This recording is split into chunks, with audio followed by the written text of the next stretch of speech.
So if I'm taking away from your salary for every dollar that you earn, let's say I'm taking 35 cents through the government or 40 cents, the representation for what you get in return should be something that everyone feels like they have a voice in, and that everyone is benefiting from the contribution that they're making.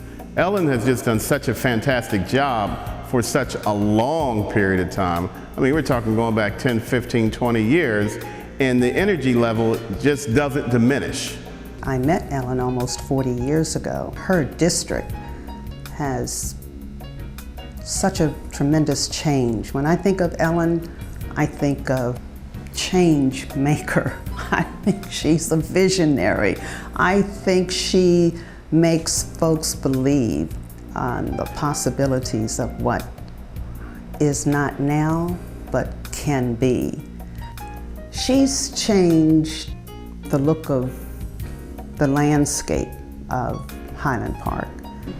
Affordable housing has always been a big interest of mine, a passion of mine. When I moved here in Highland Park, you know, my husband brought me into a community that had probably more blighted houses than houses that was in good shape. And when I realized, you know, where I was living, you know, I went to visit one of my neighbors and said, you know, I want out, you know, sell my house. And at the end of a long conversation and listened to me crying for a couple of hours, he said to me, you know, Ellen, who deserves to live here if you doesn't? And that's the reason why we still live in Highland Park.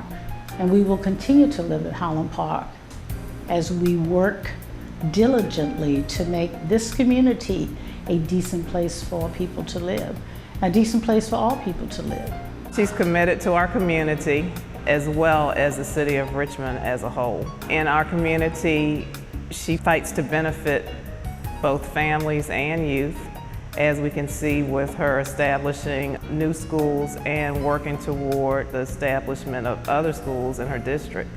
And not only establishing a new school, but to make the aesthetics of the schools that are in her district a more conducive environment to learning. When I talk to the school system, and they say we have good schools and we have bad schools. And my question is, how can we have both in one system? And a lot of it is because the delivery of resources and services are not done in a way based on what those needs are. Well, I think with Ellen, it's always been extremely clear that it's unacceptable, the current conditions in the city and all the districts, and the 6th district being one of them, where so many people are struggling to get by. You know, people are working very hard but not necessarily getting ahead. People are experiencing unemployment. People are having challenges with the schools and so forth, some of which are related to poverty.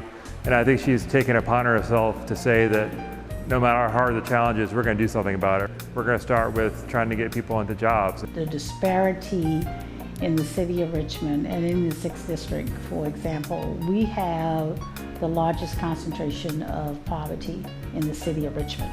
In the 6th district, we have Wickham Court, we have Mosby Court, we have Raven, we have Hillside Court, and used to have Dove Court as well. Yet, in the 6th district, I have some of the most wealthy residents, business owners, and those that make up the 6th district. So that process of helping each side to respect the contribution that both makes and their needs in the city to bring about equity in the delivery of services and making sure that all are included. That's part of the reason why I push for things like the Anti-Poverty Commission that was started in the city of Richmond. You know, I patron that legislation and put that in place so that now we have a Department of Wealth Building in the city of Richmond that targets supporting people of poverty with opportunities, not giveaways, but opportunities for sustainability in their lives and building wealth in their lives, becoming homeowners, becoming gainfully employed so that they can take care of their families. Children that goes through school and put in their 12 years or 13 years of education but cannot afford to go to college or go on to a higher learning institution, where we diligently seek to raise funds to provide scholarships for each one of those graduates.